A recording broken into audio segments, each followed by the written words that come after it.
In this video, we go over what positions may be worth spending more of your total budget on. Were defenders better value than midfielders and strikers? And were midfielders more explosive than strikers and defenders? All of that coming up next.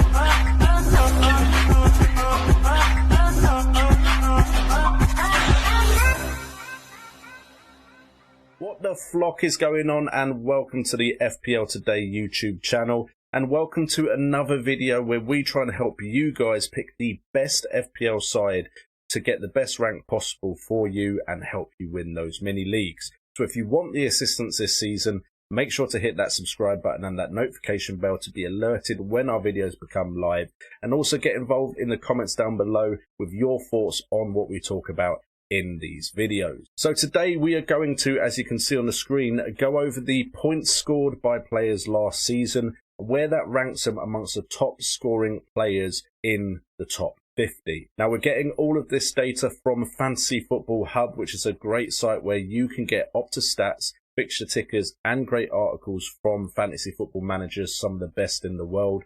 So do feel free to check that out. Top link in the description. And let's get into forwards first. And as you can see, we start off with Harry Kane as the top scoring forward in the game last season. And he got 192 points. What's important to see here, though, is that put him as the 7th top scoring player in the entire game last season. The next highest scoring player amongst forwards was Diogo Jota, and he came 14th with 175 points. Bear in mind, last season he was a midfielder, so he got points that midfielders get that forwards wouldn't get. So if he was a forward last year, he'd have actually scored less than that. We then got one of the greatest players to ever play the game in Cristiano Ronaldo, getting 159 points, which puts him 20th best scoring player in the FPL last season. Now, don't get me wrong, Cristiano Ronaldo played for a Man United side last season that weren't very good. But to be honest, the fact that he scored as much as he did is a testament to how good a player he is. Then, of course, you've got the drop-off to the other forwards in the game, the likes of Pukki, Antonio and Tony, all getting decent returns. But that puts them outside of the top 30 for points scored. So as you can see, forwards is maybe not where you need to spend the most money on, unless you're finding the strikers that really do hit the back of the net on a regular basis, like Harry Kane, and potentially this season the likes of Erling Haaland and Darwin Núñez, if they really do succeed in the Premier League straight off the bat. And of course, there's always a caveat. A lot of players find it hard to adjust to the Premier League. So why don't we have a look at midfielders and see how good they rank amongst the top 50 point scorers last season. As you can see, we have two of the top scoring players in Mohamed Salah with 265 points and Heung-min Son with 258. That puts them first and second. We also have Jarrod Bowen, who got 206 points, which puts him as the 4th highest scoring player in the entire game last season. Now, Bowen, of course, is more expensive this season, and we don't know if he will be able to repeat the exploits of last season. But the fact that you had a player in that price bracket of Jarrod Bowen, who I believe was around the 7 to 6 million mark last year, now up to 8.5, unfortunately, he was the 4th highest scoring player in the game. So we have to be on the lookout for a player like Jarrod Bowen this season. And as you can see, in the budget midfielder bracket, there was an absolute bargain there. Then got De Bruyne, who came in 6th with 196 points, and Mane at 9th with 183. We go back to the forwards, only Harry Kane outscored some of these players, and to be honest, plenty of midfielders outscored him. Now that's the way the game is made, because midfielders of course get more points of goals, and they also get a clean sheet point as well. So as you can see, the likes of Salah, Son, De Bruyne, Mane, the sides getting clean sheets, they get extra points on top. When they score, they get an extra point compared to forwards. We then got some great value in the likes of Maddison at 181 points score, putting him at 11th. Saka at 179 points at 12th. And Mount at 169 points at 16th.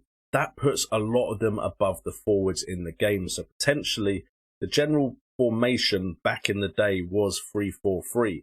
But if you can fill your side with 5 high point scoring midfielders, you could be looking at a great way to raise up the ranks in the Fantasy Premier League. But how do defenders compare to the midfielders? And we can see that the 3rd highest scoring player in the game was Trent Alexander-Arnold. Now, he came in at 7.5 million last year and this year, and he scored more points than the likes of Kevin De Bruyne, Cristiano Ronaldo, and Sadio Mane. So a defender in a side that score that well can be seriously important. We've also got Cancelo at 201 points, putting him 5th highest scoring player in the game. To put that in perspective, you could have got Trent Alexander-Arnold and Cancelo last year for just a little bit more than you could get Mohamed Salah for this year, and they would have scored over 400 points compared to Mohamed Salah's 265. Robertson also came in at 8th with 186 points, and Van Dijk with 183 came in 9th. That's 4 defenders in the top 10 scoring players. Only 1 striker managed to get into the top 10 scoring players alongside 5 midfielders. So potentially a 4-5-1, if you can fit some of these good scoring defenders and midfielders, could be the way to go. But even if we go outside of that, you've got the likes of Matip with 170 points at 15th and Laporte at 160 points getting 18th. These players beat the likes of Pukki, Antonio, Tony, Dennis, Vardy and Watkins last year. And if you think about it, Matip and Laporte both beat Cristiano Ronaldo for points in the Fantasy Premier League. And if we go further down the table, the likes of Reece James, if he stays fit, probably would have been higher up this table, getting 141 points at 31st. And Ruben Dias also had an injury last season. He also got 141 points.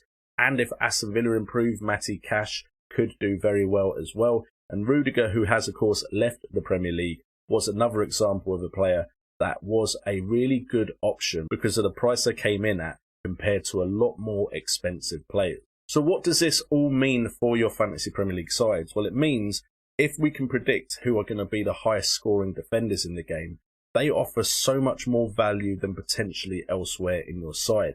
The fact that Alexander-Arnold at 7.5 and Cancelo, who I believe was 6.5 million last season, now 7 million, were 3rd and 5th highest scoring players in the game, then you need to have 2 premium defenders, if not more, to really get the most out of points in the Fantasy Premier League. Now, of course, with the likes of Salah and Son, you can get captaincy on their big hauls. That is going to boost their potential for you as far as point scoring options go in the game. So it's potentially worth having a midfielder or 2 that is high value. But unless a striker has a really brilliant season, you can see that they struggle to score as much as the equivalent of them in midfield. So taking all this into account, the next video may very well be us looking at a side with a stronger defence and midfield than we have built recently. And just a caveat for you guys that have been involved in the comments down below.